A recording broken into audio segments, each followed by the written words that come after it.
एक कपल जो कि एक दूसरे से बहुत ही ज्यादा प्यार करते थे, लेकिन जब लड़के ने लड़की से शादी करने की बात की तब लड़की ने उसे ये कह के मना कर दिया कि वो उसे शादी नहीं कर सकती है क्योंकि उसका हस्बैंड अब्रॉड से वापस आ रहा है। ये सुनकर तो लड़के की जिंदगी रुक सी जाती है। उसे तो समझ में नहीं आता है कि जिस लड़की से वो पिछले 3 सालों से प्यार कर रहा था, आखिर वो लड़की उसे इस तरीके से धोखा कैसे दे सकती है। वो इन सारी चीजों के बारे में सोच ही रहा होता है, तभी लड़की उसके सामने एक चेक लाती है और कहती है कि मुझे उस समय किसी की तलाश थी और तुम मुझे मिल गए। तुम्हारे साथ बिताया गया हर एक पल मुझे बहुत ही ज्यादा अच्छा लगा, इसलिए मैं तुम्हें 5 मिलियन वॉन देती हूँ और साथ ही मैं इस प्रॉपर्टी को भी तुम्हें देती हूँ। इतना कह के वो लड़की वहाँ से चली जाती है, लेकिन लड़की को पता नहीं होता है कि जिस लड़की के साथ वो सारी चीजें कर रही है वो लड़का तो उसे बहुत ही ज्यादा रिच है। अब जब लड़का वापस आएगा तो क्या वो हमारी हीरोइन से बदला लेगा या फिर वो फिर भी उससे प्यार करेगा। ये सारी बातें तो आपको कहानी देखने के बाद ही पता चलेगी। तो चलिए हम इस ड्रामे को स्टार्ट करते हैं।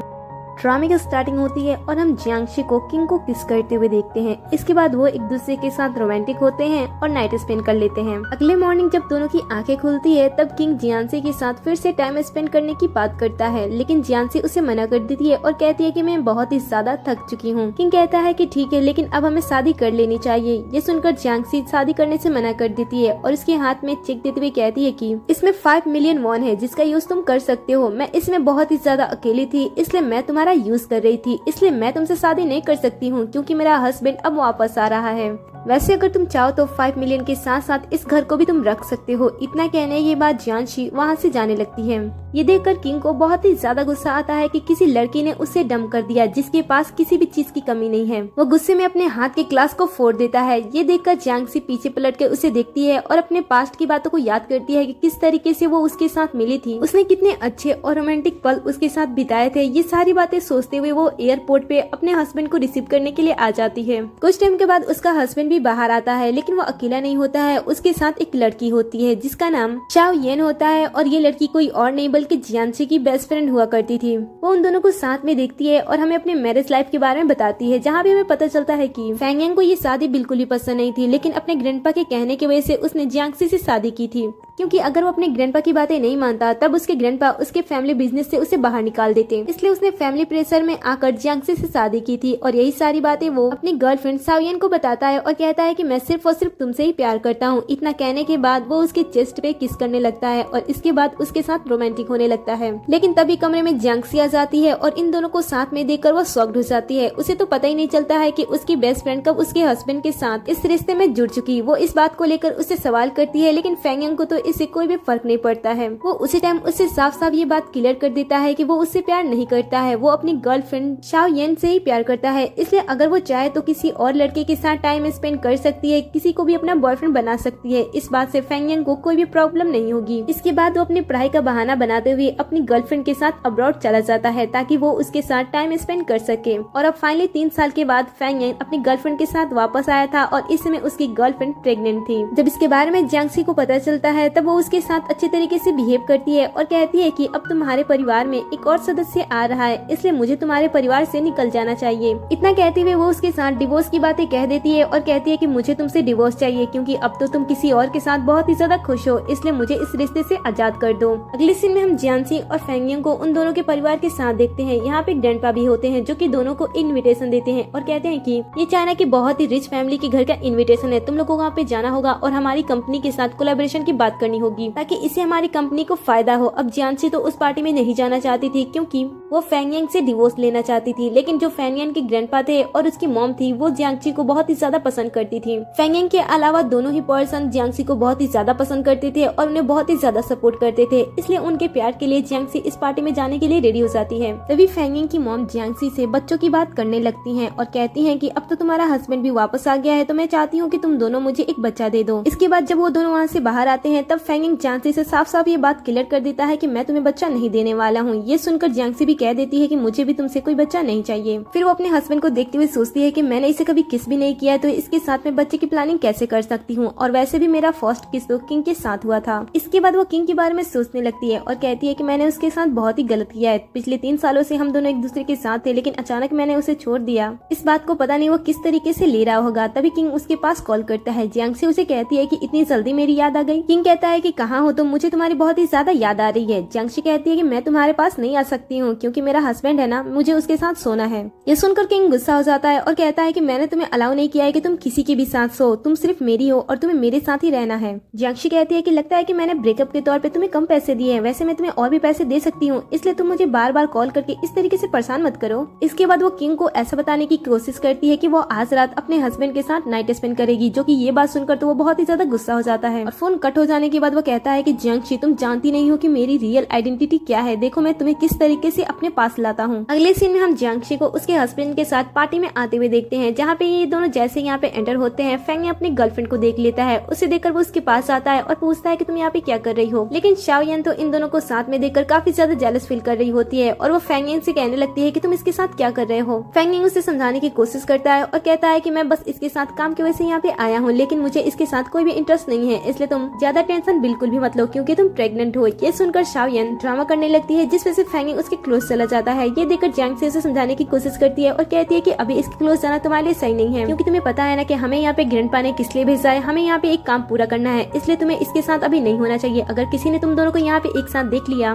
तो ये चीज किसी के लिए भी अच्छी नहीं होगी। इतना कहने के बाद वो फेंग को अपने साथ लेकर चली जाती है, जो कि ये देखकर तो शाओयन को बहुत ही ज्यादा गुस्सा आता है। अब आगे में पता चलता है कि यहाँ पे ये सारे लोग जिस पर्सन से मिलने के लिए आए होते हैं, उस पर्सन की मॉम का आज बर्थडे होता है, इसलिए यहाँ मौजूद सभी लोग उस लेडी से जाकर अच्छी तरीके से मिलते हैं और उन्हें बर्थडे गिफ्ट भी दे रहे होते हैं। जियांगशी भी उस लेडी के पास जाती है और उन्हें बर्थडे विश करते हुए अपने साथ लाए गिफ्ट को उन्हें देने लगती है, जिसमें कुछ और नहीं बल्कि कुछ अगरबत्तियां होती हैं। ये देखकर तो सारे लोग उन्हें देखते ही रह जाते हैं, लेकिन जो शाओयन होती है वो इस बात का फायदा उठाती है और जियांगशी को नीचा दिखाने की कोशिश करने लगती है और कहती है कि क्या तुम पागल हो, तुम्हें पता भी है कि तुम किस पर्सन को गिफ्ट दे रही हो, ये कितनी ज्यादा रिच है तुम्हें पता भी है, और तुम उनके लिए गिफ्ट के तौर पे ये छोटी मोटी अगरबत्तियां लाई हो, तुम्हें पता भी है कि मैंने उनके लिए एक डायमंड नेकलेस दिया है, तुम्हें भी कुछ ऐसे एक्सपेंसिव चीज उन्हें गिफ्ट करने चाहिए थे। ये सुनकर वो लेडी भी गुस्सा हो जाती है और जियांगशी का गिफ्ट लेने से मना कर देती है। तब जियांगशी अपने माइंड का यूज करती है और बहुत ही अच्छी तरीके से इस सिचुएशन को हैंडल कर लेती है। वो उस लेडी को गिफ्ट देते हुए कहती है कि इस अगरबत्ती को हाथ से बनाया गया है, जिसे जलाने पे बहुत ही सुंदर खुशबू आती है, और अगर आपको सोने में कोई भी दिक्कत होती है तो आप उस समय इसे जला सकते हो, इसे जलाने से आपको अच्छी नींद भी आएगी। और हाँ, इसमें किसी भी हार्मफुल केमिकल का यूज नहीं किया गया है, तो ये सेफ है, इसे हमारी कंपनी बनाती है और जिसे बड़े प्यार से मैं आपके लिए लाई हूँ। मैं उम्मीद करती हूँ कि आपको मेरा लाया हुआ गिफ्ट पसंद आएगा। इसी चालाक तरीके से वो अपनी कंपनी का भी एडवर्टाइजमेंट कर देती है। जियांगशी की बातें सुनकर उस लेडी को भी काफी अच्छा लगता है और वो उसके गिफ्ट को एक्सेप्ट कर लेती है और कहती है कि इसे मेरे रूम में ले जाकर रख दो। अब ये सारी चीजें शाओयन देखकर बहुत ही ज्यादा गुस्सा हो जाती है। इसके बाद जब भी वो जियांगशी को उसके हस्बैंड के साथ देखती है तब उसे बिल्कुल भी अच्छा नहीं लगता है, इसलिए वो बार बार उनके पास चली जाती है। फेंग जब उसे देखता है तब वो उस पर गुस्सा हो जाता है और कहता है कि तुम कुछ देर पहले ये क्या कर रही थी, तुम्हें पता है ना कि हम यहाँ पे अपनी कंपनी की वजह से आए हैं, और जिस तरीके से तुम कुछ देर पहले बिहेव कर रही थी मुझे तो ऐसा लग रहा था कि हमारी कंपनी के साथ कुछ बुरा होने वाला है। फेंग उसे बहुत ही बुरी तरीके से डांटने लगता है। ये देखकर शाओयन ड्रामा करना स्टार्ट कर देती है और कहती है कि मेरे पेट में बहुत ही ज्यादा दर्द हो रहा है। ये सुनकर फेंग उसे डांटना छोड़ देता है, उसके लिए वॉरिड होने लगता है और पूछता है कि क्या तुम ठीक हो ना। ये देखकर जियांगशी उसे कहती है कि देखो यहाँ पे बहुत सारे लोग हैं, इसलिए तुम उसके इतने ज्यादा क्लोज मत जाओ, नहीं तो हमारी कंपनी के लिए अच्छा नहीं होगा। लेकिन फेंग तो उस पर ही गुस्सा करने लगता है। वो उसे साइड करता है और उसके बाद वो अपनी गर्लफ्रेंड को बाहों में उठाकर वहाँ से लेकर चला जाता है। जियांगशी भी वहाँ से चुपचाप जाने लगती है। तभी कुछ लड़कियां उसे घेर लेती हैं और कहती हैं कि हमें उस अगरबत्ती की डिटेल्स चाहिए, क्या आप उसके बारे में हमें कुछ बता सकते हो। ये सुनकर जियांगशी को भी बहुत ही ज्यादा अच्छा लगता है और वो अपने प्रोडक्ट के बारे में सभी से बात करने लगती है। साथ ही वो एक ग्रुप को ज्वाइन करने के लिए भी कहती है और कहती है कि आप यहाँ से सारी डिटेल्स पता कर सकते हो। वो लोग बात कर रहे होते हैं तभी अचानक से सारी लड़कियां गेट की तरफ भागने लगती हैं। ये देखकर जियांगशी को कुछ भी समझ में नहीं आ रहा होता है कि आखिर ये चल क्या रहा है, आखिर ये लड़कियां वहाँ भाग क्यों रही हैं। तभी वो एक लड़की से पूछती है कि आखिर चल क्या रहा है, सारी लड़कियां गेट की तरफ क्यों भाग रही हैं। तब वो लड़की उसे बताती है कि इस समय इस पार्टी का चीफ गेस्ट आने वाला है, जो कि बहुत ही ज्यादा हैंडसम है, इसलिए सारी लड़कियां उसे देखने के लिए वहाँ पे जा रही हैं। जियांगशी भी उस पर्सन को देखने के लिए गेट पे आ जाती है, लेकिन जब उस पर्सन की एंट्री होती है तब जियांगशी उसे देखकर हैरान हो जाती है, क्योंकि ये पर्सन कोई और नहीं बल्कि किंग होता है। किंग को यहाँ पे देखकर जियांगशी शॉक्ड हो जाती है और सोचने लगती है कि क्या मैं पिछले 3 सालों से जिस पर्सन के साथ रह रही थी, क्या ये पर्सन वही है, लेकिन दोनों की पर्सनालिटी और ऑरा तो डिफरेंट है, क्या मुझे कोई कंफ्यूजन हो रही है दोनों की फेस को लेकर। ऐसा सोचती हुई वो किंग के पास कॉल करती है सारी चीजें क्लियर करने के लिए, लेकिन कुछ समय तक जब उसका फोन रिसीव नहीं होता है तब उसे लगता है कि शायद ये वो पर्सन नहीं है। लेकिन तभी किंग उसके फोन को रिसीव कर लेता है और कहता है कि कहो तुम मुझसे क्या कहना चाहती हो। ये सुनकर तो वो शॉक्ड हो जाती है और फोन को कट कर देती है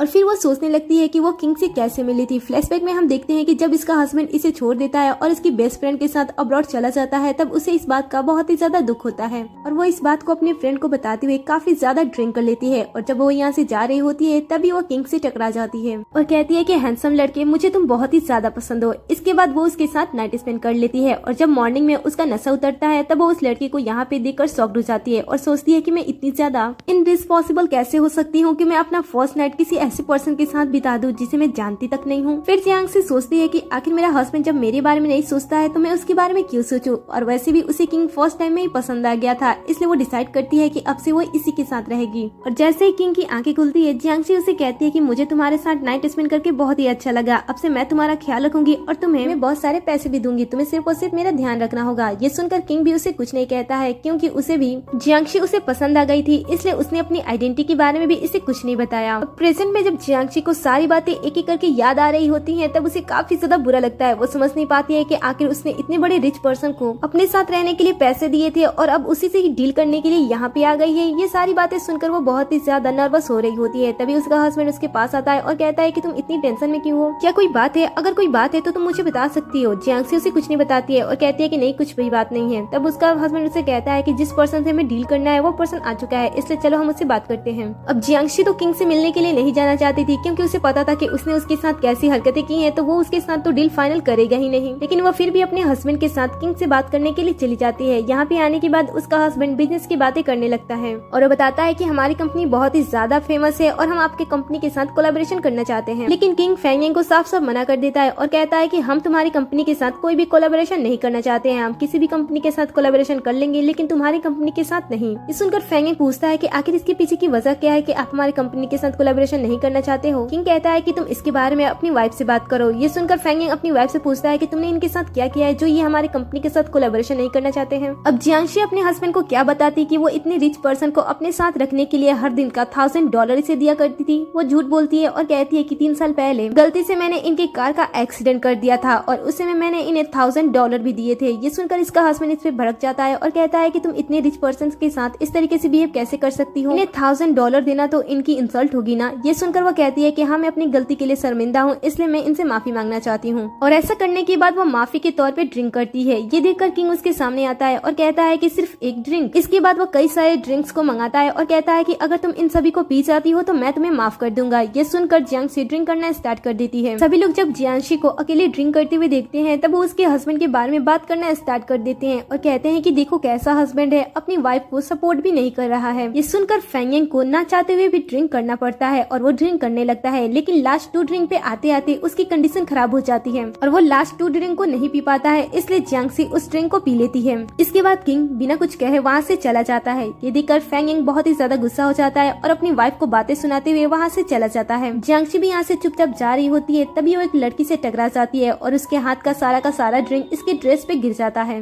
इस लड़की का नाम सिया होता है और ये किंग की फियांसे होती है। वो जब देखती है कि जियांगशी की ड्रेस पूरी तरीके से खराब हो गई है तब वो उससे माफी मांगती है और कहती है कि मेरे पास ड्रेस है, आप उसे पहन सकती हो। इतना कहने के बाद वो उसे अपने साथ एक कमरे में ले जाती है और उसे ड्रेस देते हुए कहती है कि आप यहाँ पे इस कपड़े को चेंज कर सकती हो, इस कमरे में कोई नहीं आता है। इतना कहने के बाद वो वहाँ से चली जाती है। जियांगशी अंदर आने के बाद जैसे अपने कपड़े चेंज करना स्टार्ट कर देती है, कमरे में कोई आता है जो कि किंग होता है। उसे वो यहाँ पे देखकर शॉक्ड हो जाती है और कहती है कि तुम यहाँ पे क्या कर रहे हो। किंग कहता है कि ये मेरा रूम है। जियांगशी कहती है कि मुझे सिया ने कहा था कि इस रूम में कोई नहीं आता है, इसलिए मैं यहाँ पे अपने कपड़े बदल सकती हूँ। किंग कहता है कि हाँ, पिछले 3 सालों से मैं इस रूम में नहीं आ रहा था क्योंकि मैं यहाँ पे नहीं था, लेकिन अब मैं यहाँ पे हूँ। जियांगशी कहती है कि क्या तुम बाहर नहीं जा सकती हो, मुझे कपड़े बदलने हैं। किंग कहता है कि मेरे सामने ही बदल लो। वो कहती है कि हमारे बीच अब सारी चीजें खत्म हो गई हैं, इसलिए क्या तुम बाहर जा सकते हो। ये सुनकर किंग उसे अपनी तरफ खींचता है और उसे किस करने लगता है। पहले तो जियांगशी उसे अपने आप से दूर करती है लेकिन फिर वो भी उसे किस करने लगती है। दोनों एक दूसरे को किस कर रहे होते हैं तभी जियांगशी का हस्बैंड उसके पास कॉल करता है। जियांगशी कहती है कि मुझे कॉल रिसीव करना होगा, लेकिन किंग कहता है कि नहीं, तुम्हें कॉल रिसीव नहीं करना है। तब जियांगशी से कहती है कि ये मेरे हस्बैंड का कॉल है। ये सुनकर किंग रुक जाता है। फेंगिंग जियांगशी से कहता है कि तुम इसमें कहाँ पे हो। जियांगशी बताती है कि मेरी ड्रेस पे वाइन गिर गई थी, इसलिए मैं कपड़े बदलने के लिए आई हूँ। ये सुनकर फेंगिंग कहता है कि ठीक है, तुम वहीं पे रहो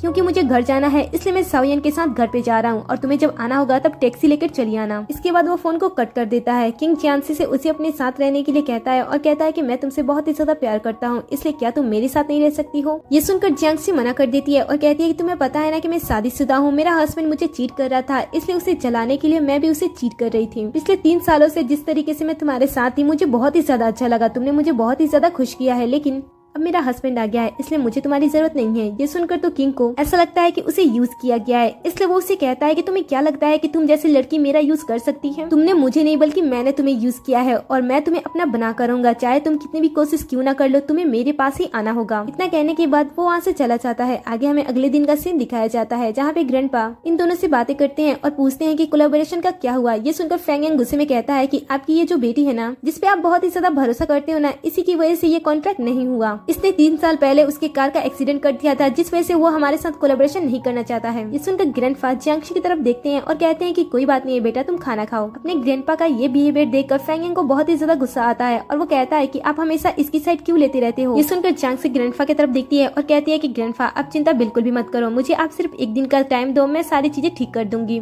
इसके बाद वो किंग के ऑफिस में जाती है जहाँ पे वो किंग के बारे में पूछती है। तब जो रिसेप्शन पे लड़की होती है वो बताती है कि इस समय बॉस मीटिंग में है। जियांगशी उसे कॉल करती है और कहती है कि तुम किंग को कॉल करके बता दो कि मैं उससे मिलने के लिए आई हूँ। ये सुनकर किंग का असिस्टेंट जियांगशी के पास आता है और उसे अपने बॉस के कैबिन में लेकर जाता है और कहता है कि आप यहाँ पे वेट करो। जियांगशी वहाँ पे आकर टेबल की चीजों को देख रही होती है, तभी उसे एक पिक्चर मिलती है। वो उसे लेकर देख रही होती है, तभी यहाँ पे किंग आ जाता है। वो उसे तस्वीर के बारे में पूछती है और कहती है कि ये लड़की कौन है, क्या ये तुम्हारी बेटी है? वो उसके हाथ से वो पिक्चर ले लेता है और टेबल पे रखने के बाद उसे पूछता है कि बताओ तुम यहाँ पे किस लिए आई हो। जियांगशी कहती है कि मैं चाहती हूँ कि मैं तुम्हारा इंटरव्यू लूँ और तुम हमारे कंपनी में आकर अपना इंटरव्यू दो। किंग कहता है कि आखिर मैं तुम्हारी सारी कही गई बातें क्यों मानूं? जियांगशी सोचती है कि अब तो ये पूरी तरीके से चेंज हो गया है, लगता है कि मुझे अपने तरीके का यूज करना होगा। फिर वो उसे कहती है कि तुम जो चाहोगे मैं तुम्हारे लिए वो करूंगी। किंग कहता है कि अगर सच में ऐसी बात है तो आओ मेरे थाइस पे बैठो। इतना कहने के बाद वो अपने पास बुलाता है। जियांगशी भी उसके पास आकर बैठ जाती है और उसके बाद वो उसे धीरे धीरे सेड्यूस करने की कोशिश करने लगती है। तब किंग भी अपने आप को कंट्रोल नहीं कर पाता है और उसे किस करने लगता है। जियांगशी भी उसे किस करने लगती है और कहती है कि मुझे पता है कि तुम्हें किस तरीके से कंट्रोल में लाया जाता है। इतना कहने के बाद वो उसे कहती है कि मैं चाहती हूँ कि तुम हमारी कंपनी में आकर अपना इंटरव्यू दो। ये सुनकर वो कहता है कि तुमने बहुत ही अच्छा ट्राई किया, लेकिन मैं इस तरीके से तुम्हारे जाल में फंसने वाला नहीं हूँ। जियांगशी कहती है कि अगर ऐसी बात है तो अगर तुम मेरी कंपनी में आकर इंटरव्यू देते हो तो मैं तुम्हारे साथ एक नाइट स्पेंड कर सकती हूँ। ये सुनकर वो कहता है कि मुझे तुम्हारे साथ नाइट स्पेंड नहीं करना है, मैं चाहता हूँ कि तुम अपने हस्बैंड की फैमिली को छोड़कर हमारे फैमिली में ज्वाइन हो जाओ। तुम अपने हस्बैंड को अगर छोड़ोगी तो मैं तुम्हारे साथ इंटरव्यू करने के लिए रेडी हूँ। ये सुनकर जियांगशी कहती है कि अगर तुम ऐसा चाहते हो तो ठीक है, मैं उस घर को छोड़ दूंगी और तुम्हारे पास आ जाऊंगी। ये सुनकर वो कहता है कि ठीक है, तो मैं तुम्हें इंटरव्यू देने के लिए आ जाऊंगा।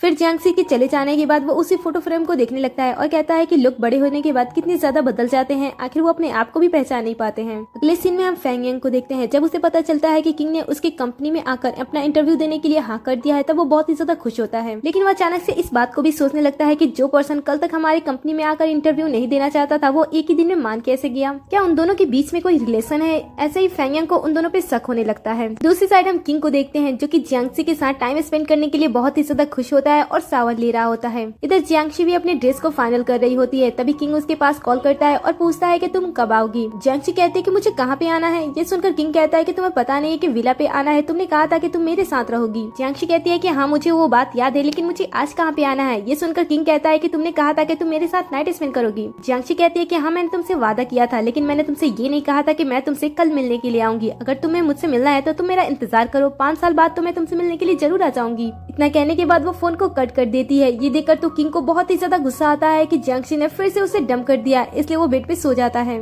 आगे हम नेक्स्ट मॉर्निंग का सीन देखते हैं जहाँ पे जियांगशी के कॉलिग्स बैठे होते हैं जो कि जियांगशी के बारे में बात कर रहे होते हैं और कहते हैं कि वो बहुत ही कॉन्फिडेंट औरत है जिसने बहुत सारे कामों को बहुत ही आसानी से कर दिया है। तभी यहाँ पे मीटिंग के लिए मीटिंग का हेड आ जाता है जो कि अपने साथ शाओयन को भी लाया होता है और बताता है कि आज से ये भी हमारी कंपनी में काम करने वाली है। शाओयन सभी को अपने बारे में बताने से पहले सभी को ये बता देती है कि वो जियांगशी की फ्रेंड है और वो उसे काफी समय से जानती है और दोनों ही अपने काम में अच्छी होती है। इसलिए दोनों के बीच में कॉम्पिटिशन स्टार्ट हो जाता है कि आखिर इन दोनों में से किंग का इंटरव्यू कौन लेगा। जियांगशी घर आने के बाद भी इंटरव्यू के बारे में ही सोच रही होती है और वो सोचती है कि आखिर वो किस तरीके से किंग को मनाएगी, क्योंकि वो इस बार अपने फ्रेंड से हारना नहीं चाहती थी। इसीलिए वो फिर से किंग के पास कॉल करती है। जब किंग उसके फोन को रिसीव करता है तो कहता है कि कहो तुम्हारे इस समय कौन सी प्रॉब्लम आ गई है जो तुमने मुझे फिर से याद कर लिया। जियांगशी उससे सॉरी बोलती है और कहती है कि मैंने लास्ट टाइम जो तुम्हारे साथ किया था उसके लिए प्लीज माफ कर देना, मुझे इसमें तुम्हारी जरूरत है, क्या तुम मेरा हेल्प कर सकती हो? देखो इस बार मैं तुमसे पक्की प्रॉमिस करती हूँ, अगर तुम मुझे कभी भी कहीं पे भी बुलाओगे आओगे तो मैं तुमसे मिलने के लिए जरूर आ जाऊंगी। ये सुनकर किंग कहता है कि ठीक है, कल मैं गोल्फ खेलने के लिए जा रहा हूँ तो तुम वहाँ पर आके मुझसे मिल सकती हो। मैं डिसाइड वहीं पे करूंगा कि मुझे तुम्हारे साथ काम करना है या फिर नहीं करना है। अगले दिन जियांगसी किंग से मिलने के लिए उसके बताए गए जगह पे पहुंच जाती है। वहाँ पे उसका असिस्टेंट होता है और पूछता है कि आप कौन हो। जियांगसी उसे अपना इंट्रोडक्शन देती है और कहती है कि मेरा नाम जियांगसी है और मैं फेंग यांग की वाइफ हूँ और मैं यहाँ पे उसी की कंपनी की तरफ से आई हूँ किंग से बात करने के लिए। ये सुनकर वो शॉक्ड हो जाता है और कहता है कि आपने क्या कहा कि आप फेंग यांग की वाइफ है। दरअसल हमारे पास एक और लड़की भी है जो कुछ टाइम पहले ही आई थी और उसने भी यही कहा था कि वो उनकी वाइफ है। और इतना कहते हुए वो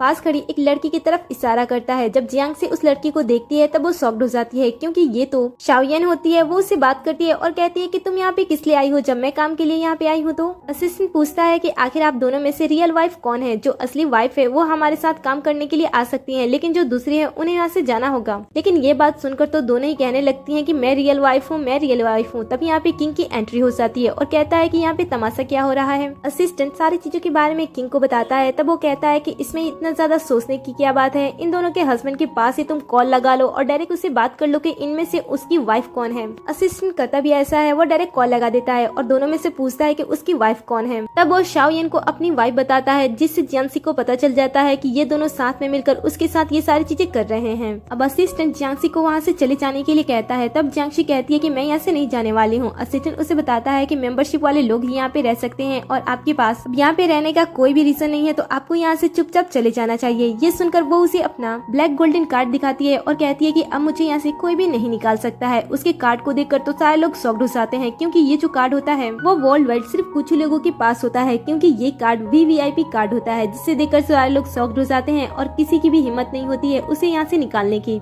इसके बाद सभी लोग गोल्फ खेलने के लिए चले जाते हैं। किंग गोल्फ खेल रहा होता है और शाओयन उसे रिक्वेस्ट कर रही होती है कि वो अपना इंटरव्यू इसे ही दे, लेकिन किंग तो उसे बहुत ही बुरी तरीके से अवॉइड कर रहा होता है। तभी वो जियांगसी को देखता है जो कि उसके फ्रेंड के साथ होती है और काफी ज्यादा हंस रही होती है, जिसे देखकर इसे जेलसी होने लगती है और वो अपने फ्रेंड के पास जाता है। जियांगसी यहाँ पे बहुत ही अच्छे तरीके से गोल्फ खेल रही होती है और जब किंग वहाँ पे पहुँचता है तब उसका फ्रेंड उसे बताता है कि जियांगसी बहुत ही अच्छी तरीके से गोल्फ खेल रही है, तुम्हें इसके साथ एक कंपटीशन करनी चाहिए। जियांगसी भी इस मौके का फायदा तुरंत उठा लेती है और कहती है कि मैं तुम्हारे साथ कंपटीशन करूंगी और अगर मैं तुमसे जीत जाती हूँ तो तुम्हें मुझे परमिशन देनी होगी कि मैं तुम्हारा इंटरव्यू कर सकती हूँ। खैर किंग उसे प्रॉमिस तो नहीं करता है, लेकिन इन दोनों के बीच में कंपटीशन स्टार्ट हो जाती है। दोनों के बीच में कंपटीशन बहुत ही ज्यादा हाई होता है, लेकिन जियांगसी इस कंपटीशन को जीत जाती है और जीतने के बाद वो उसे कहती है कि अब तुम्हें मुझे अपना इंटरव्यू करने देना होगा। लेकिन किंग उसे ऐसा करने से मना कर देता है और कहता है कि मैंने स्टार्टिंग में तुमसे कोई भी प्रॉमिस नहीं किया था कि जीतने के बाद मैं तुम्हें अपना इंटरव्यू करने दूंगा। ये सुनकर उसका दोस्त उस पर गुस्सा हो जाता है और उसे समझाने लगता है, लेकिन किंग अपने दोस्त की भी बात नहीं मानता है। अगले सीन में हम जियांगसी और शाओयन के उनके ऑफिस में देखते हैं, जहाँ पे उनका सीनियर एक कॉल को रिसीव करने के बाद इन्हें बताता है कि किंग हमारे साथ इंटरव्यू करने के लिए मान गया है। लेकिन मुझे एक बात समझ में नहीं आ रही कि आखिर मैं तुम दोनों में से किसे इंटरव्यू करने के लिए भेजूं, क्योंकि तुम दोनों ही अपने काम में बेस्ट हो।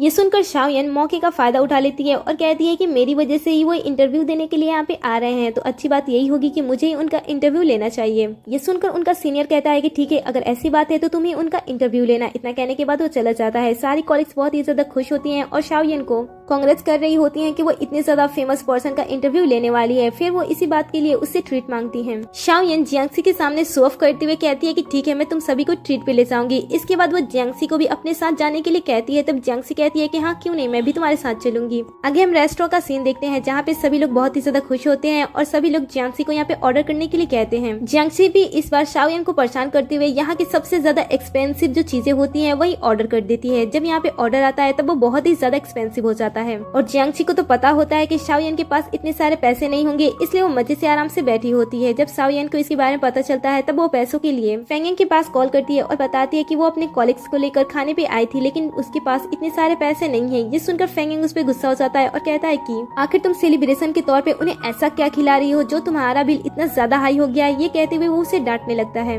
शाओयन समझ नहीं पाती है कि अब उसे क्या करना चाहिए। यही सोचते हुए जब वो वापस आती है तब जियांगसी जाने लगती है। रास्ते में उसे फेंग यांग मिल जाता है और उसे डांटने लगता है और कहता है कि मुझे पता है कि शाओयन को तुम परेशान करना चाहती थी, इसीलिए तुम उसे यहाँ पे लाकर प्रॉब्लम में फंसाकर अब यहाँ से जा रही हो। ये सुनकर जियांगसी गुस्सा हो जाती है और कहती है कि मैंने तुम्हारी सो कॉल्ड गर्लफ्रेंड से रिक्वेस्ट नहीं की थी कि वो हम सबको यहाँ पे लाकर खाना खिलाए, वो तो उसकी खुशी थी और उसने यहाँ पर आकर ये सारी चीजें की थी, इसमें मेरी क्या गलती है। ये सारी बातें सुनाते हुए जियांगसी वहाँ से चली जाती है और घर आने के बाद वो किंग के बारे में सोच रही होती है और उसे मैसेज करने की कोशिश करती है, लेकिन वो कर नहीं पाती है। इधर किंग भी उसी की मैसेज का इंतजार कर रहा होता है। आगे हमें नेक्स्ट मॉर्निंग का सीन दिखाया जाता है, जहाँ पे सभी लोग शाओयन को कांग्रेस कर रहे होते हैं कि वो इतने बड़े पर्सन का इंटरव्यू लेने जा रही है। ये सारी बातें सुनकर शाओयन बहुत ही ज्यादा खुश हो रही होती है। तभी उसके डायरेक्टर के साथ किंग का असिस्टेंट आता है और पूछता है कि इंटरव्यू लेने वाली लेडी कहाँ पे है। तब शाओयन उसके सामने खड़ी हो जाती है और कहती है कि मैं ही किंग का इंटरव्यू लेने वाली हूँ। ये सुनकर वो कहता है कि आप वो नहीं हो जो किंग का इंटरव्यू ले सकती हो। शाओयन कहती है कि आप ये कैसी बातें कर रहे हो, मैंने कल ही उनसे बात की थी जब वो गोल्फ खेल रहे थे और उन्होंने कहा था कि वो मेरे साथ इंटरव्यू करेंगे।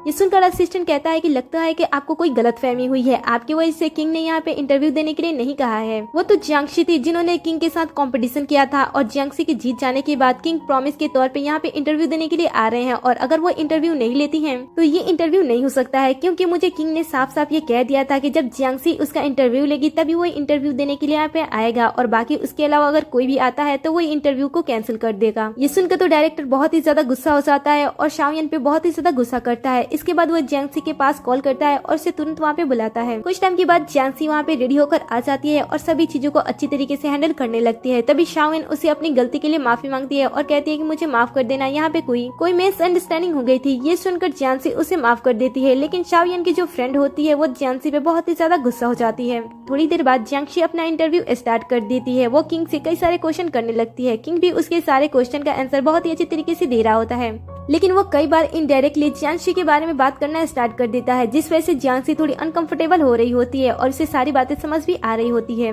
जब सारा काम खत्म हो जाता है तब किंग जियांगशी से अपने साथ डिनर पे जाने की बात करता है। ये सुनकर वो मना करती है। तब वो कहता है कि ये तुम्हारी कंपनी ही चाहती है। ये सुनकर जियांगशी कहती है कि ठीक है, मैं तुम्हारे साथ डिनर पर चलने के लिए रेडी हूँ। कुछ टाइम बाद हम डिनर का सीन देखते हैं, जहाँ पे जियांगशी इस डिनर को देखकर स्माइल कर रही होती है। ये देखकर किंग उससे पूछता है कि आखिर तुम इस तरीके से स्माइल क्यों कर रही हो। जियांगशी कहती है कि हम पिछले 3 सालों से एक दूसरे को जानते हैं, लेकिन ये फर्स्ट टाइम है जब हम दोनों साथ में डिनर कर रहे हैं। ये सुनकर किंग कहता है कि ऐसा इसलिए है क्योंकि तुम मुझे हमेशा उस टाइम याद करती थी जब तुम्हें एक बेड पार्टनर की जरूरत होती थी। ये सुनकर जियांगशी को थोड़ा सा अजीब लगता है और वो उसे कहती है कि हाँ मुझे पता है, इसके बारे में ज्यादा बात मत करो। किंग कहता है कि तो फिर क्या तुम मेरी गर्लफ्रेंड बनना चाहोगी। ये सुनकर वो कहती है कि तुम्हें पता है ना कि मैं शादीशुदा हूँ। किंग कहता है कि हाँ मुझे पता है कि तुम शादीशुदा हो, लेकिन मुझे ये भी पता है कि जिसके साथ तुम्हारी शादी हुई है वो तुम्हें पसंद नहीं करता है। तुम उस पर्सन पे सिर्फ और सिर्फ अपना टाइम वेस्ट कर रही हो। मैं तुमसे बहुत ही ज्यादा प्यार करता हूँ और मैं तुम्हारे लिए अच्छा भी हूँ। तुम मेरे साथ एक नई जिंदगी स्टार्ट कर सकती हो। जियांगशी कहती है कि हाँ मुझे पता है कि तुम बहुत ही ज्यादा अच्छे हो, इसीलिए तो मैं तुम्हारे साथ थी। फिर वो अपने मन में कहती है कि अगर मैं तुम्हारे साथ रहती हूँ तो मैं तुम्हारे लाइफ को बर्बाद कर दूंगी। मैंने तुम्हें एक ऑब्जेक्ट की तरह यूज किया था, लेकिन तुम मुझसे प्यार कर बैठे। मेरी वजह से तुम्हारा बहुत साल ऐसे ही बर्बाद हो गया है, इसलिए मैं तुम्हारी लाइफ में फिर से आकर तुम्हारी लाइफ बर्बाद नहीं करना चाहती हूँ। इसलिए मैं चाहती हूँ कि तुम मुझसे दूर ही रहो। फिर वो किंग से कहती है कि अब मुझे चलना चाहिए। इतना कहने के बाद वो जाने लगती है। तभी किंग उसका हाथ पकड़ लेता है और कहता है कि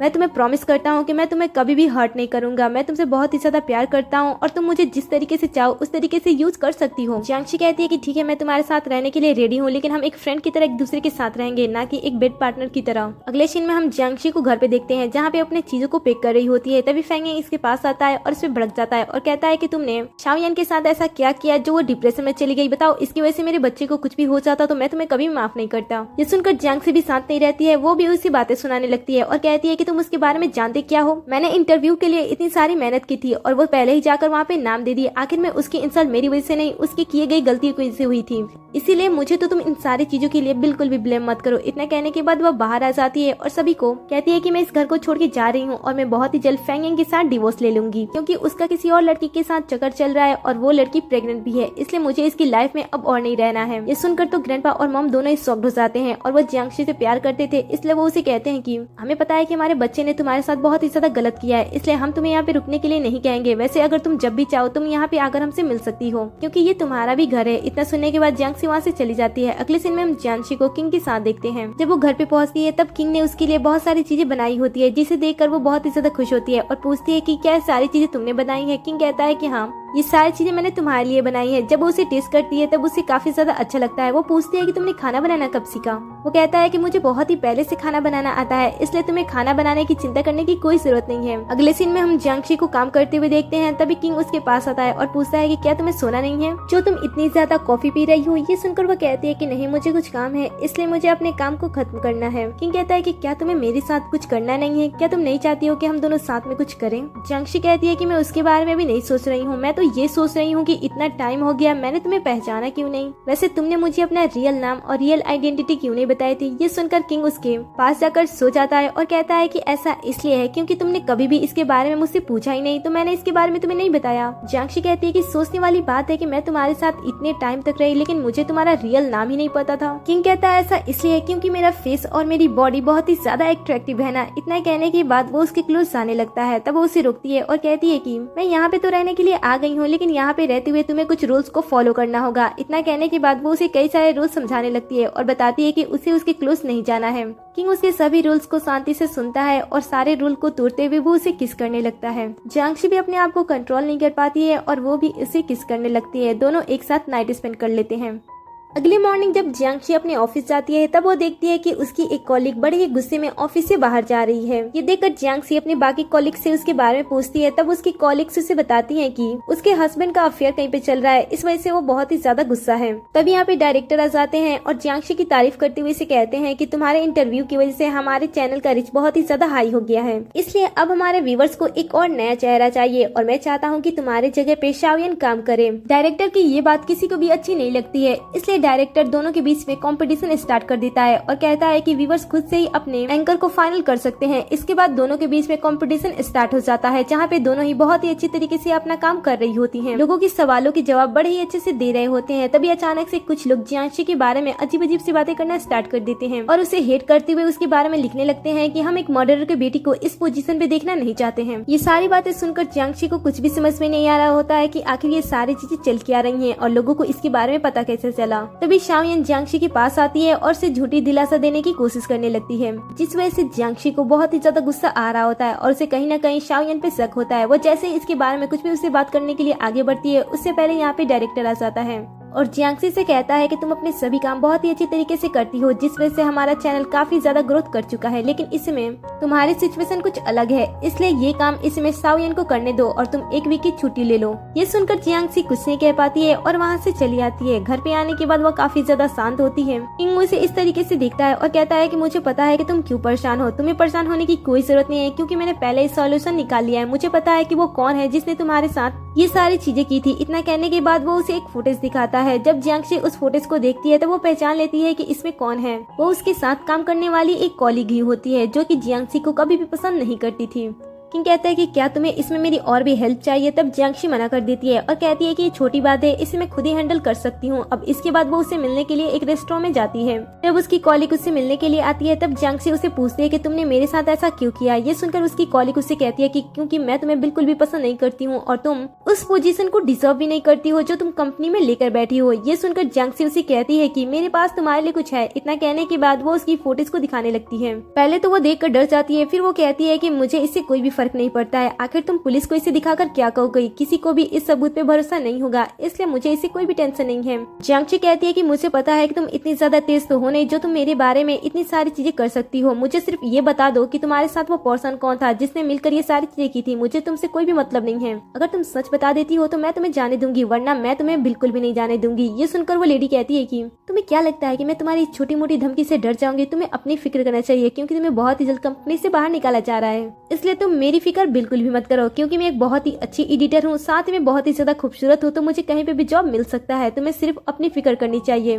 ये सुनकर जियांगशी उसे कुछ नहीं कहती है, बस उसे स्माइल करते हुए देखती है और फिर वो फोन पे किसी से बात करती है। थोड़ी देर बाद उस लड़की के पास भी किसी का कॉल आता है और उसे काम से निकाल दिया जाता है। ये देखकर तो वो थोड़ी सी हैरान हो जाती है, पर फिर वो जियांगशी से कहती है कि इससे तुम्हारा कुछ भी नहीं हो सकता है क्योंकि मुझे बहुत सारी कंपनियों से तो डेली ऑफर आते रहते हैं। इसके बाद वो जियांगशी के सामने ही कई सारे लोगों के पास कॉल करती है जॉब के लिए, लेकिन कोई भी पर्सन उसके फोन को रिसीव नहीं करता है और जो रिसीव करता है वो पहले बार में ही फोन को कट कर देता है। तभी यहाँ पे किंग आ जाता है। किंग को देखकर जियांगशी उसे पूछती है कि तुम यहाँ पे क्या कर रहे हो। तब वो उसे बताता है कि मेरे फ्रेंड का बर्थडे पार्टी है और मुझे उसे अटेंड करना है, इसलिए मैं यहाँ पे आया हूँ। किंग को तो यहाँ पे देखकर वो लड़की पूरी तरीके से शॉक्ड हो जाती है और जियांगशी के साथ किंग से भी रिक्वेस्ट करने लगती है कि उसके साथ ऐसा ना किया जाए। फिर वो डरते डरते एक ही बार में उस पर्सन का नाम बता देती है जिस पर्सन ने ये सारी चीजें उससे करवाई होती है और वो पर्सन कोई और नहीं बल्कि शाओयन होती है। इसके बाद ये लड़की यहाँ से चली जाती है। उसके जाने के बाद जियांगशी किंग को थैंक्स बोलती है और कहती है कि बदले में तुम्हें मुझसे क्या चाहिए, तुमने आज मेरी बहुत ही ज्यादा मदद कर दी है। किंग कहता है कि हाँ, मुझे तुम्हारी मदद चाहिए, मेरे फ्रेंड का बर्थडे पार्टी है और मैं चाहता हूँ कि तुम वहाँ पे मेरी गर्लफ्रेंड बनकर चलो। ये सुनकर जियांगशी कहती है कि ठीक है, मैं तुम्हारे साथ चलूंगी। अगले सीन में हम इन दोनों को पार्टी में आते हुए देखते हैं, जहाँ पे जैसे ये दोनों साथ में यहाँ पे आते हैं, किंग की फियांसे भी यहाँ पे होती है, जो कि जियांगशी को देखकर किंग से पूछती है कि ये लड़की कौन है और तुम्हारे साथ यहाँ पे किस लिए आई है। तब किंग उसे बताता है कि ये मेरी गर्लफ्रेंड है। ये सुनते ही वो शॉक्ड हो जाती है और कहती है कि तुम आखिर गर्लफ्रेंड कैसे बना सकते हो जब तुम्हारे फियांसे यहाँ पे है। ये सुनकर वो कहता है कि मैं तुम्हारे साथ कोई भी रिश्ता नहीं रखना चाहता हूँ। ये बात सुनकर सिया बहुत ही ज्यादा एग्रेसिव हो जाती है और जियांगशी को मारने के लिए आगे बढ़ती है, लेकिन किंग का फ्रेंड उससे संभालता है और उसे शांत करके बैठा देता है। लेकिन जब सिया फिर से इन दोनों को साथ में अच्छा टाइम स्पेंड करते हुए देखती है, तब उसे बहुत ही ज्यादा गुस्सा आ जाता है। इसलिए वो उसके पास जो केक होता है उसे वो जियांगशी के फेस पे लगाने की कोशिश करती है और जैसे ही सिया आगे बढ़ती है, जियांगशी उसका हाथ पकड़ लेती है और उस केक को उसके ही फेस में लगा देती है। ये देखकर सिया और भी ज्यादा एग्रेसिव हो जाती है और गुस्से में उसे काफी सारी बातें सुनाते हुए उसे मारने के लिए आगे बढ़ती है। तब यहाँ पे किंग आता है और सारी चीजों को हैंडल करते हुए वो अपने गर्लफ्रेंड को लेकर वहाँ से बाहर आ जाता है। बाहर आने पे वो जियांगशी से कहता है कि तुम्हें चिंता करने की कोई जरूरत नहीं है, जब तक मैं तुम्हारे साथ हूँ तुम्हारा कोई भी कुछ भी नहीं बिगाड़ सकता है। इतना कहने के बाद वो उसे अपने साथ घर पे लेकर चला जाता है। अगले सीन में हम साओ यन की मॉम को देखते हैं। जैसे उन्हें पता चलता है कि उनकी बेटी फॉरेन से वापस चाइना आ गई है, तब वो उसके पास जाती हैं और जैसे वो शायन को कंपनी में जाते हुए देखती हैं, वो उसे पकड़ लेती हैं और तमाशा क्रिएट करना स्टार्ट कर देती हैं। सभी को वो चीख चीख के बताने लगती हैं कि ये मेरी बेटी है, मैंने इसे पाला पोसा, इसे इतना काबिल बनाया कि ये इतनी अच्छी कंपनी में जॉब करती है। लेकिन इतनी अच्छी जॉब मिलने के बाद और अच्छा रिच बॉयफ्रेंड मिलने के बाद ये तो हम सबको भूल ही गई है। ये सुनकर यहाँ मौजूद सारे लोग साओ यन के बारे में बातें बनाना स्टार्ट कर देते हैं और कहते हैं कि ये कैसी लड़की है। सभी की बातें सुनने के बाद साओ यन इतना ज्यादा डिप्रेस हो जाती है कि वो वहीं पे बेहोश हो जाती है और जब उसकी आंखें खुलती है वो हॉस्पिटल में होती है और साथ ही उसका बॉयफ्रेंड फैंग यंग भी होता है। वो उसे देखकर जियांगशी के बारे में बातें करने लगती है और कहती है कि मेरी मॉम को पक्का उसी ने बताया होगा कि मैं वापस आ गई हूँ, क्योंकि उसके अलावा कोई नहीं जानता है कि मेरी मॉम कहाँ पे है। फैंग यंग उसे संभालता है और कहता है कि तुम चिंता बिल्कुल भी मत करो, क्योंकि तुम प्रेग्नेंट हो, इसलिए इससे हमारे बच्चे को भी प्रॉब्लम हो सकता है। तभी यहाँ पे जियांगशी भी आ जाती है। जियांगशी को देखकर फैंग यंग भी गुस्सा हो जाता है और उसे बातें सुनाने लगता है और कहता है कि तुम्हें पता है ना कि इन दोनों का रिलेशन अच्छा नहीं है, तो आखिर तुमने उसकी मॉम को क्यों बताया कि वापस चाइना आ गई है? क्या तुम मेरे बच्चे और शाओ यन को सेफ नहीं देखना चाहती हो? ये सुनकर जियांगशी कहती है कि ऐसी कोई बात नहीं है, मैंने इसके बारे में इसकी मॉम को इसलिए बताया था क्योंकि इसके पेरेंट्स बूढ़े हो रहे हैं और इसमें इसे अपने पेरेंट्स की देखभाल करनी चाहिए। इसमें इसके पास अच्छी जॉब भी है और साथ ही एक प्यार करने वाला बॉयफ्रेंड है, तो इसमें इसे किसी भी चीज की कोई भी दिक्कत नहीं है, तो क्या ये अपने पेरेंट्स की देखभाल नहीं कर सकती है? ये सुनकर साओ यन गुस्सा हो जाती है और कहती है कि जियांगशी तुम्हें पता है ना, तुम्हें तो पता है कि मेरी मॉम का नेचर कैसा है, वो मुझसे ज्यादा पैसों से प्यार करती है, इसलिए वो कभी भी मेरी फिक्र ना करके मुझसे हमेशा पैसा मांगने की कोशिश करती रहती, इसलिए मैं उन्हें नहीं बताना चाहती थी कि मैं वापस आ गई हूँ। जियांगशी कहती है कि अच्छा, तुम्हारी मॉम का नेचर ऐसा है, शायद इसीलिए तुम भी ऐसी बन गई हो, तभी तो तुमने मेरे हस्बैंड को मुझसे छीन लिया, शायद ये हुनर तुम्हें तुम्हारी मॉम से आया होगा। ऐसा कहने के बाद वो वहाँ से चली जाती है। अगले सीन में हम जियांगशी को देखते हैं, जो कि किंग से मिलने के लिए आई होती है। तभी किंग का असिस्टेंट उसके कैबिन में उसे 10 मिनट इंतजार करने के लिए कहता है और कहता है कि बॉस इस समय मीटिंग में है, तो आपको कुछ समय वेट करना होगा। इतना कहने के बाद वो वहाँ से चला जाता है। जियांगशी भी वहाँ पे चुपचाप खड़ी रहती है। तभी उसकी नजर टेबल पे रखे कुछ प्रोफाइल पे जाती है, जहाँ पे वो जब ध्यान से देखती है तब पहली प्रोफाइल उसकी बहन की होती है। जब वो उसे देखती है तब वो अपनी पास्ट लाइफ के बारे में सोचने लगती है,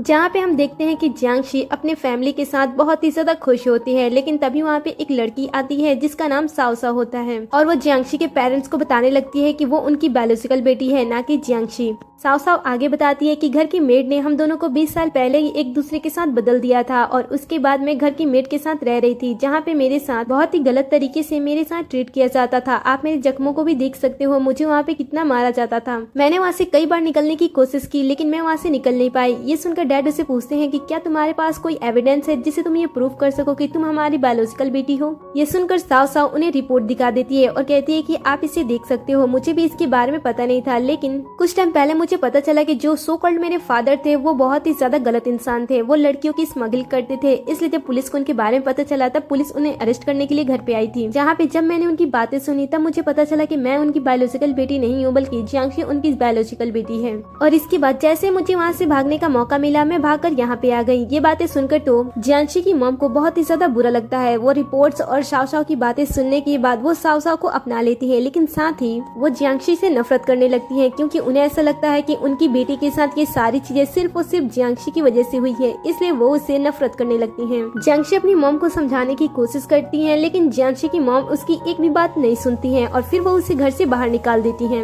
जियांगशी ये सारी बातें सोच रही होती है, तब उसे काफी ज्यादा बुरा लग रहा होता है। वो अपनी फैमिली के बारे में सोच रही होती है, तभी उसके डैड उसके पास कॉल करते हैं और कहते हैं कि बेटा, बहुत ही ज्यादा समय हो गया है हम दोनों को मिले हुए, क्या तुम घर पे आकर मुझसे मिल नहीं सकती हो? माना कि तुम्हारी मॉम तुम्हारे साथ गलत व्यवहार करती है, लेकिन मैं तो तुम्हें पसंद करता हूँ ना, मैं तुम्हें अपनी बेटी की तरह प्यार देता हूँ ना, तो क्या तुम मुझसे मिलने के लिए घर पे नहीं आओगी? ये सुनकर वो कहती है कि ठीक है डैड, मैं आपसे मिलने के लिए आ रही हूँ। उन कट करने के बाद जियांगशी अपने डैड के बारे में सोचती है और सोचती है कि किस तरीके से उसके डैड ने घर से निकलने के बाद भी उसे कई बार सपोर्ट किया है, इसलिए उसे उनसे जाकर मिल लेना चाहिए, क्योंकि उसके डैड हमेशा ही उसे प्यार करते हैं, उसे सपोर्ट करते हैं। यही सोचते हुए वो अपने डैड से मिलने के लिए घर जाने लगती है। दूसरी साइड जैसे ही किंग अपनी मीटिंग खत्म करने के बाद अपने कैबिन में आता है, तब वो वहाँ पे जियांगशी को नहीं देखता है। ये देखकर वो मैसेज चेक करता है, जहाँ से उसे पता चलता है कि जियांगशी को कोई काम था, इसलिए वो चली गई।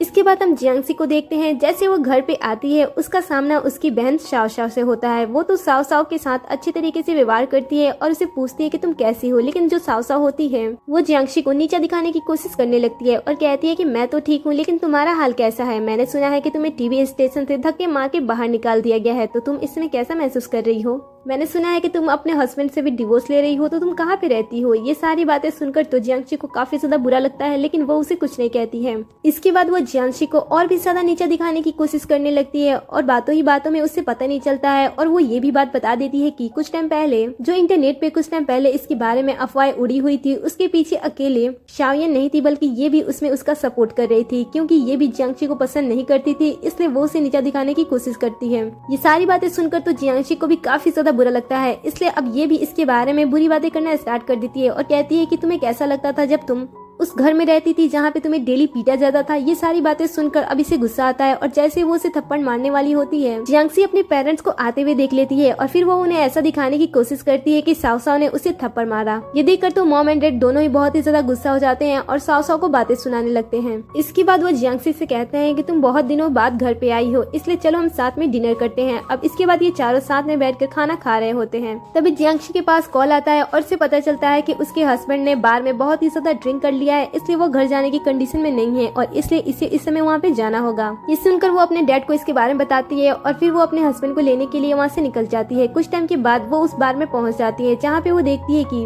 उसके हस्बैंड ने तो बहुत ही ज्यादा ड्रिंक कर लिया है। जब उसके हस्बैंड जियांगशी को देखता है तब वो समझ नहीं पाता है कि ये जियांगशी है। वो उसे शाओयन समझकर गले से लगा लेता है और कहता है कि मैंने तुम्हें बहुत ही ज्यादा मिस किया, मुझे माफ कर दो कि मैं तुमसे इन दोनों अच्छी तरीके से बातें नहीं कर रहा हूँ। ये सुनकर जियांगशी उसे अपने आप से दूर करती है और कहती है कि मैं तुम्हारी गर्लफ्रेंड नहीं हूँ, इसलिए मुझसे तुम दूर रहो, लेकिन वो उसे गले से लगा लेता है और छोड़ता नहीं है। लेकिन तभी यहाँ पे किंग आ जाता है, जो कि उन दोनों को साथ में देख लेता है और उसे काफी ज्यादा बुरा लगता है, इसलिए वो वहाँ से चला जाता है। लेकिन वहाँ से बाहर आने के बाद वो फिर से एक बार जियांगशी के पास कॉल करता है, लेकिन जियांगशी फोन को रिसीव नहीं कर पाती है क्योंकि उसका फोन डेड हो जाता है। ये देखकर उसे ऐसा लगता है कि उसने उसके फोन को कट कर दिया, इसलिए वो गुस्से में वहाँ से चला जाता है। इसके बाद जियांगशी अपने हस्बैंड को उसके घर पे ले जाकर छोड़ती है, जहाँ पे वो मॉम से भी मिलती है। मॉम उसे देखकर काफी ज्यादा खुश होती है और कहती है कि तुम तो यहाँ पे आती ही नहीं हो। जियांगशी कहती है कि मुझे माफ कीजिएगा मॉम, आजकल मुझे कुछ ज्यादा काम रहता है, इसलिए मैं बिजी रहती हूँ, मुझे अब घर जाना चाहिए। ये सुनकर उसकी मॉम कहती है कि इसमें बहुत ही ज्यादा रात हो गया है, तुम इसमें घर मत जाओ, आज के लिए तुम मेरे साथ मेरे रूम में ही सो जाओ और सुबह होने पे तुम घर चली जाना। ये सुनकर वो भी बात मान जाती है। अगले मॉर्निंग जियांगशी उठने के बाद ब्रेकफास्ट कर रही होती है, तभी फेंगिंग वहाँ पे आता है और वो उसे यहाँ पे देखकर गुस्सा हो जाता है और कहता है कि तुम मेरे घर पे क्या कर रही हो, क्योंकि फेंगिंग को रात की कोई भी बात याद नहीं होती है, इसलिए वो जियांगशी पे बहुत ही ज्यादा गुस्सा हो रहा होता है। तभी जियांगशी उसे कह देती है कि मुझे भी कोई शौक नहीं है कि मैं यहाँ पे आऊँ, मुझे तो बस यहाँ से कुछ चीजों को अपने साथ लेकर जाना था, इसलिए मैं यहाँ पे रुक गई थी। और वैसे भी तुम मुझ पे हमेशा भड़के क्यों रहते हो, तुम हमेशा ही मुझसे ऐसी बातें करते रहते हो जैसे ऐसा लगता है कि तुमने मुझे नहीं बल्कि मैंने तुम्हें चीट किया है। वो तुम ही थे जिसने हमारे रिश्ते में किसी और को लाया और तुम्ही ने हमारे रिश्ते को खराब करने की स्टार्टिंग की थी। मैंने तो कभी भी तुम्हें चीट नहीं किया था, लेकिन तुमने मुझ पे चीट भी किया और तुमने सारा का सारा ब्लेम मुझ पे ही डाल दिया और तुमने लोगों को ऐसा दिखाने की कोशिश की कि मैं ही इसमें बुरी थी। इसलिए मैंने डिसाइड ही कर दिया कि जिस पर्सन को मेरी कोई फिक्र नहीं है उस पर्सन के साथ मैं रहकर क्या करूँ। इतना कहने के बाद वो उसे और भी बातें सुनाती है और फिर वो वहाँ से चली जाती है। इसके बाद वो घर पे जाती है, जहाँ पे वो देखती है कि किंग पूरी रात इसका इंतजार कर रहा था और जैसे वो इसे यहाँ पे देखता है वो उस पे भड़क जाता है और कहता है कि कल रात तुम कहाँ पे थी, तुमने मेरे फोन को रिसीव क्यों नहीं किया था। जियांगसी उसे समझाने की कोशिश करती है और कहती है कि कल रात मेरा फोन डेड हो गया था और मुझे चार्ज करने का समय नहीं मिला था और वैसे भी मैंने तुमसे पहले ही कहा था कि तुम मेरा वेट मत करना। ये सुनकर वो कहता है कि तुमने ये नहीं कहा था कि पूरी रात तुम घर से बाहर रहोगी। आखिर तुम मुझे समझती क्या हो? मैं तुमसे प्यार करता हूँ, इसका मतलब ये नहीं है कि जब तुम्हारा मन चाहेगा तुम मेरे पास आओगी और जब तुम्हारा मन नहीं चाहेगा तुम मुझे छोड़ दोगी। मैं कोई ऑब्जेक्ट नहीं हूँ जिसे तुम जब चाहो जैसे चाहो इस्तेमाल कर सको। मैं तुमसे प्यार करता हूँ और मैं एक इंसान हूँ, मेरी भी फीलिंग्स होती है जो हॉट हो जाती है। इतना कहने के बाद वो गुस्से में यहाँ से चला जाता है। जियांगसी उसकी सारी बातें सुनती है और उसके बाद जब वो फोन को चार्ज में लगाती है तब वो देखती है कि उसे किंग ने कितने सारे कॉल्स किए होते हैं। ये देखकर उसे भी रियलाइज होता है कि वो किंग के साथ गलत कर रही है, इसलिए वो एडवाइस लेने के लिए अपने एक फ्रेंड के पास कॉल करती है और सारी सिचुएशन के बारे में उसे बता देती है। ये सुनकर उसकी फ्रेंड उसे बताती है कि वो लड़का तो तुमसे बहुत ही ज्यादा प्यार करता है, तुम उसे कभी भी जाने मत देना। जिस तरीके से वो तुम्हारी केयर करता है, तुम्हारी फिक्र करता है, ऐसा लगता है कि वो तुमसे बहुत ही ज्यादा प्यार करता है और मुझे ऐसा लगता है कि तुम भी उससे बहुत ही ज्यादा प्यार करती हो, इसलिए तुम उसकी रिस्पेक्ट करो और उसे कम से कम अपनी तरफ से खुश करने की कोशिश करो। वो जैसा चाहता है वैसे उसके लिए कुछ न कुछ करती रहो। ये सुनकर अब जियांगसी को काफी ज्यादा बुरा लग रहा होता है, इसलिए वो किंग के पास कॉल कर देती है, लेकिन किंग सामने से उसे सॉरी बोल देता है और कहता है कि मुझे माफ कर देना। ये सुनकर जियांगसी को पता चलता है कि वो उसे कितना ज्यादा प्यार करता है, इसलिए वो उसे डिनर पे साथ में जाने की बात कर देती है और कहती है कि मैं चाहती हूँ कि हम दोनों साथ में कुछ अच्छा टाइम स्पेंड करें। ये सुनकर किंग को भी काफी ज्यादा अच्छा लगता है। आगे हम रात का सीन देखते हैं जहाँ पे जियांगसी किंग का इंतजार कर रही होती है। तभी वहाँ पे उसकी बहन शाव आ जाती है और उसे पूछती है कि तुम यहाँ पे क्या कर रही हो। साथ ही वो अपने पेरेंट्स के साथ आई होती है और जियांगसी को अपने साथ डिनर करने की बात करती है, लेकिन जियांगसी उसे मना कर देती है और कहती है कि मैं यहाँ पे किसी क्लाइंट से मिलने के लिए आई हूँ, इसलिए मैं आप सबके साथ डिनर नहीं कर सकती हूँ। ये सुनकर साव को तो काफी ज्यादा बुरा लगता है, लेकिन वो कुछ नहीं कर पाती है। इसके बाद वो अपने पेरेंट्स के साथ वहाँ से चली जाती है। जियांगसी यहाँ पे किंग का वेट कर रही होती है, तभी उसके डायरेक्टर उसके पास कॉल करता है और कहता है कि मैं चाहता हूँ कि तुम फिर से कंपनी ज्वाइन कर लो, क्योंकि तुम पे जितने भी आरोप लगे थे, तुम्हें सोशल मीडिया पे जिस तरीके से हेट किया जा रहा था, वो सारी चीजें रुक चुकी हैं। कुछ टाइम पहले ही एक पर्सन ने तुम्हारे लिए कुछ कमेंट्स किए थे जिसके फॉलोअर्स बहुत ही ज्यादा थे, इसलिए उसके फॉलोअर्स भी तुम्हें सपोर्ट कर रहे थे और तुम्हारे ऊपर लगे सारे आरोप भी खत्म हो चुके थे, इसलिए अब हम चाहते हैं कि तुम कंपनी में वापस आ जाओ। ये सुनकर जियांगसी को काफी ज्यादा अच्छा लगता है और वो कमेंट्स को चेक करने लगती है, जहाँ पे उसे पता चलता है कि ये पर्सन कोई और नहीं बल्कि किंग ही है और उसके काफी सारे फॉलोअर्स भी होते हैं जो उसे सपोर्ट किए होते हैं। ये सारी चीज जानने के बाद जियांगसी काफी ज्यादा खुश होती है। तभी वहाँ पे किंग भी आ जाता है और इसके बाद ये दोनों साथ में अच्छा टाइम स्पेंड करने लगते हैं, जहाँ पे जियांगसी किंग के साथ बहुत ही अच्छे तरीके से बिहेव कर रही होती है, उसकी सारी बातें मान रही होती है और उसे खुश करने की पूरी कोशिश कर रही होती है। किंग को भी जियांगसी से मिल रहे अटेंशन बहुत ही ज्यादा अच्छे लग रहे होते हैं और वो भी उसके साथ बहुत ही अच्छी तरीके से बातें कर रहा होता है।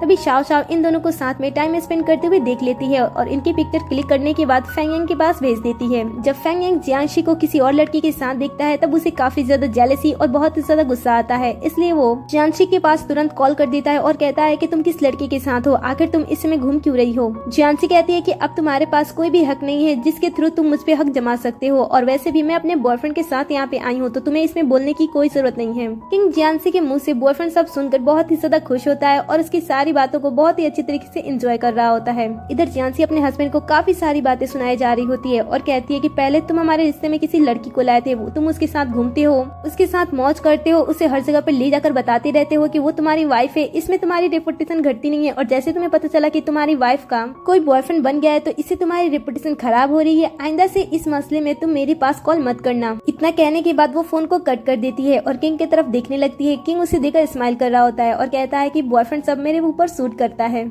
ये सुनकर जियांगसी को भी अच्छा लगता है, लेकिन वो किंग के सामने प्रिटेंड नहीं करती है। अब नेक्स्ट मॉर्निंग हम जियांगसी को ऑफिस में आते हुए देखते हैं, जहाँ पे वो अपने कॉलीग्स के साथ बातचीत कर रही होती है। तभी यहाँ पे शाओ यन अपने बॉयफ्रेंड को लेकर आ जाती है और सभी के सामने शो ऑफ करने लगती है। सभी उसके बॉयफ्रेंड को देखकर काफी ज्यादा खुश होती हैं और उसकी बटरिंग करने लगती हैं, लेकिन तभी यहाँ पे एक लड़का होता है जो कि गलती से ये कह देता है कि फेंग यांग तो जियांगसी का एक्स हस्बैंड है। सुनकर सारे लोग शॉक्ड हो जाते हैं और शाओ यन को बातें सुनाने लगते हैं और कहते हैं कि बड़ी अजीब सी बात है, लेकिन शाओ यन तुम वही चीज हमेशा क्यों पसंद करती हो जो कि जियांगसी की होती है, उसकी पोजीशन, उसका हस्बैंड, ऐसे ही कई सारी चीजें तुम उसी की पसंद करती हो। ये सुनकर उसे काफी ज्यादा बुरा लगता है, जो कि फेंग यांग भी देख रहा होता है। जियांगसी यहाँ पे कुछ नहीं कहती है और वो मुस्कुराते हुए यहाँ से चली जाती है। फेंग यांग गुस्सा हो जाता है और उसके पीछे जाकर बात करने लगता है और कहता है कि तुम हमेशा ही मेरी गर्लफ्रेंड को प्रॉब्लम में डालने की कोशिश क्यों करती रहती हो। ऐसे करते हुए वो उसे काफी सारी बातें सुनाया जा रहा होता है। जियांगसी उसे कुछ नहीं कहती है, वो शांत होकर उसकी सारी बातें सुन रही होती है। तभी यहाँ पे फेंगिंग आ जाता है और कहता है कि किसकी हिम्मत हुई जो मेरी गर्लफ्रेंड के साथ इस तरीके से बातें कर रहा है। फेंगिंग कहता है कि अभी हम दोनों के बीच में डिवोर्स नहीं हुआ है, इसलिए तुम हमारे रिश्ते में आने की कोशिश मत करो। ये सुनकर किंग कहता है कि ऐसा बिल्कुल भी मत सोचना कि जियांगशी के साथ तुम्हारा रिश्ता अभी भी है, क्योंकि तुम अब किसी और लड़की को पसंद करते हो और उसके साथ अपना रिश्ता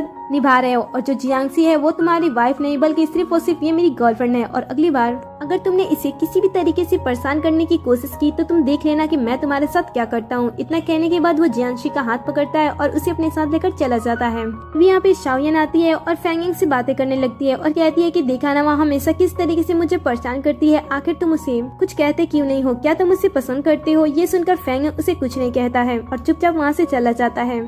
उसका ये बिहेवियर देखकर तो शाओयन को काफी ज्यादा अजीब लगता है। वो सोचती है कि पहले जब भी मैं उसे इस तरीके से बातें करती थी तब वो उस पे बहुत ही ज्यादा गुस्सा करता था, लेकिन अब वो तो उसे कुछ कहता ही नहीं है। दूसरी साइड हम जियांगशी और किंग को देखते हैं। किंग जियांगशी को समझाते हुए उसे कह रहा होता है कि अब तुम्हें किसी भी बात की चिंता करने की कोई जरूरत नहीं है, क्योंकि मैं तुम्हारे साथ हूँ।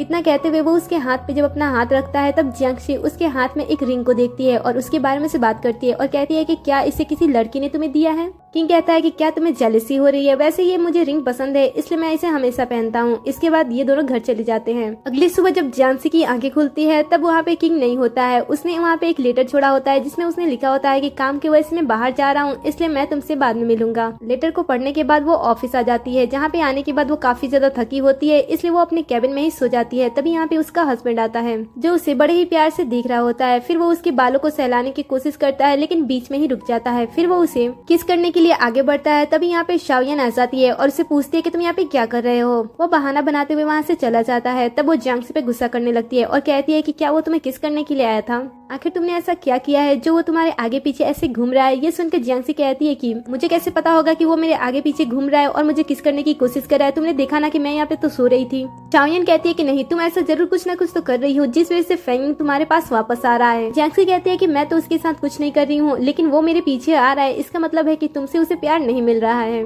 इसलिए अच्छा होगा कि तुम उसके साथ रहो, उसका ख्याल रखो, ना कि मुझ पे ब्लेम करो। इतना कहने के बाद वो वहाँ से चली जाती है और वहाँ से जैसे वो बाहर आती है वो किंग को देखती है और किंग को देखकर वो बहुत ही ज्यादा खुश हो जाती है और खुशी से वो उसे गले से लगा लेती है और पूछती है कि तुम यहाँ पे क्या कर रहे हो, तुमने तो कहा था कि तुम्हारा बिजनेस सिर्फ 1 वीक तक चलेगा, लेकिन तुम कुछ ही दिन के अंदर वापस आ गए। ये सुनकर वो कहता है कि हाँ, क्योंकि मेरा सारा का सारा काम खत्म हो गया है। इसके बाद हम इन दोनों को कार के अंदर देखते हैं, जहाँ पे किंग का असिस्टेंट जियांगशी से कहता है कि मैम आप बहुत ही ज्यादा लकी हो, आपको पता है कि बॉस आपसे जल्दी मिलने के लिए 24 आवर्स काम कर रहे थे और उन्होंने 1 हफ्ते का काम 3 दिन में खत्म कर दिया ताकि वो आपसे जल्द से आकर मिल सके, क्योंकि आपका बर्थडे भी तो आने वाला था।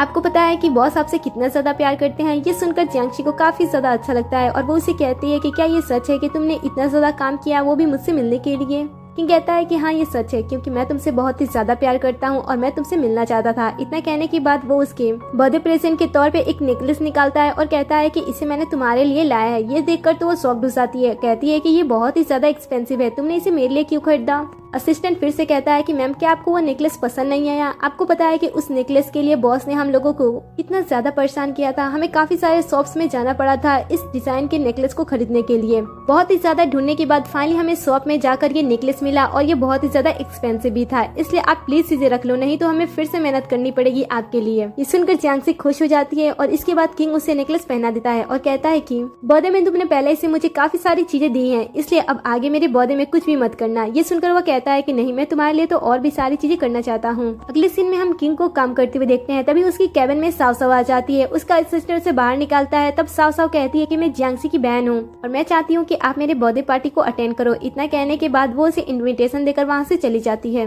अगले सीन में हम जियांगशी को देखते हैं। यहाँ पे उसकी मॉम ने भी एक ड्रेस भेजा होता है और साथ ही एक लेटर भी भेजा होता है और उसे भी उस बर्थडे पार्टी में इन्वाइट किया होता है।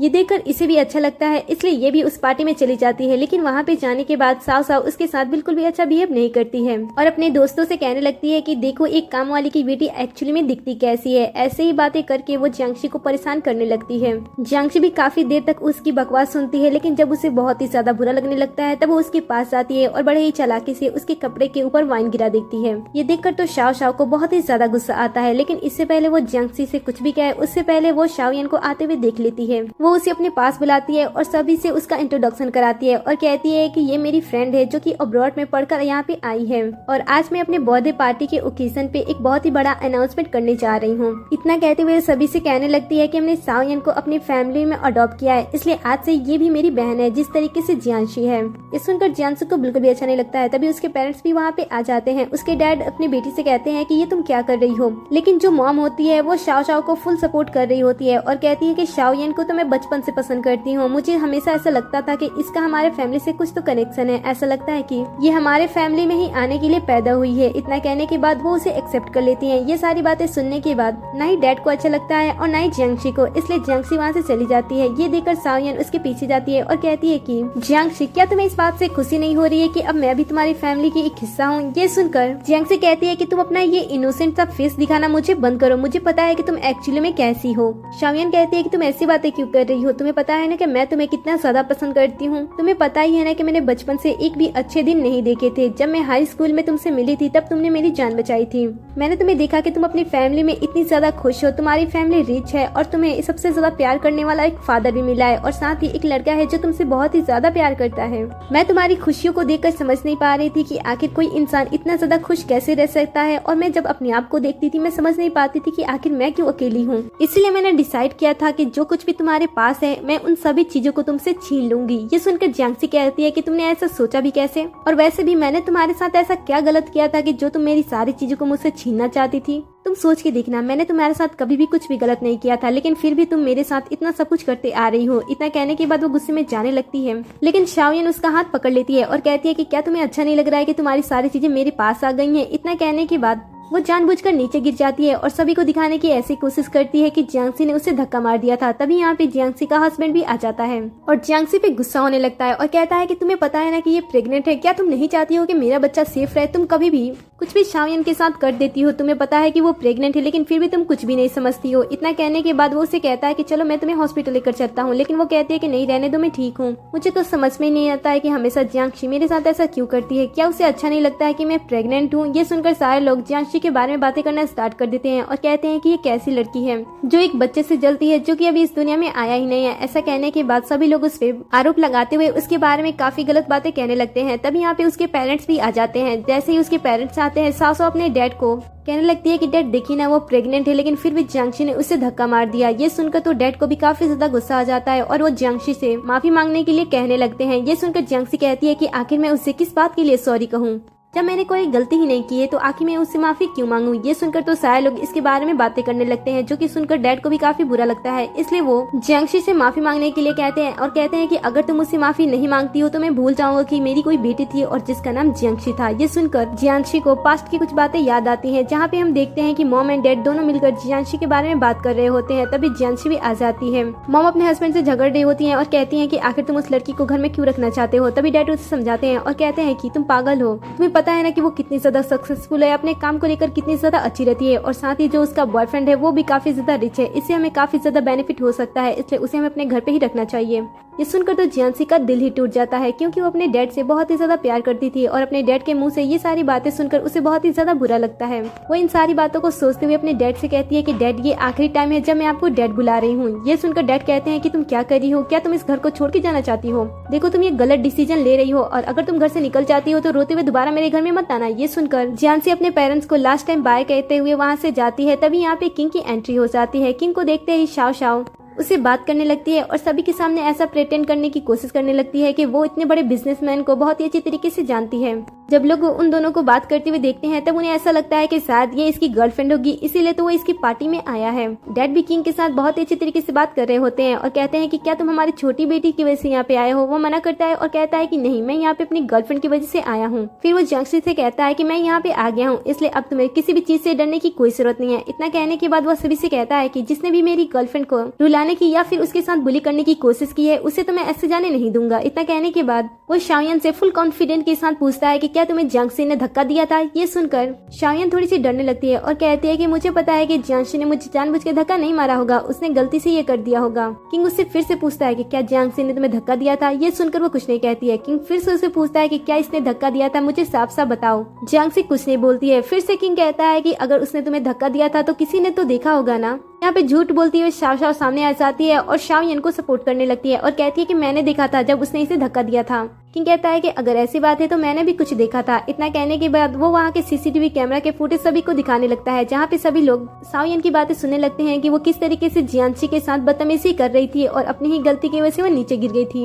ये देखकर तो इस बार डैड तमाशा करना स्टार्ट कर देते हैं और कहते हैं कि लगता है यहाँ पे कोई गलतफहमी हो गई है। इसके बाद वो शाओ यन को बातें सुनाने लगते हैं और कहते हैं कि क्या तुम हमारी फैमिली को तोड़ने के लिए आई हो? अगर ऐसी बात है तो मैं तुम्हें अपनी फैमिली में कोई भी जगह नहीं देना चाहता हूँ। जो कुछ भी कुछ टाइम पहले हुआ था कि तुम हमारी फैमिली की एक सदस्य बनोगी, अब ऐसा कुछ भी नहीं होगा। इतना कहने के बाद वो वहाँ से भगा देते हैं, साथ ही फेंगेंग को भी वहाँ से जाने के लिए कह देते हैं। इसके बाद वो जियांशी के सामने बहुत ही अच्छी तरीके से प्रिटेंड करते हैं और कहते हैं कि बेटा हमें माफ कर देना, तो उस टाइम पहले कुछ गलतफहमियां हो गई थी जिस वजह से हमारा रिश्ता खराब हो रहा था, इसलिए मुझे माफ कर देना। साथ ही वो अपनी बेटी साओ साओ को भी माफी मांगने के लिए कह देता है। साओ साओ भी माफी मांगती है और कहती है कि मैं तो बस मजाक कर रही थी। डैड कहते हैं कि बेटा मुझे माफ कर देना, अब तुम वापस आ सकती हो हमारी फैमिली में। ये सारी बातें तो छोटी छोटी होती रहती है ना, हम सब एक फैमिली है और मैंने बचपन से तुम्हें पाला पोसा है, तो क्या तुम मेरी एक गलती माफ नहीं कर सकती हो? इतना कहने के बाद वो उसे फैमिली में वापस आने के लिए कहने लगते हैं और ये सारी चीजें वो लालच में आकर कर रहे होते हैं, क्योंकि उन्हें पता होता है कि किंग कितना ज्यादा रिच है और इसकी वजह से इन्हें कितना ज्यादा प्रॉफिट होगा। लेकिन ये जो सपना देख रहे होते हैं वो जियांशी तोड़ देती है और कहती है कि मैं इस फैमिली में दोबारा आना नहीं चाहती हूँ। मुझे पता है कि आप दोनों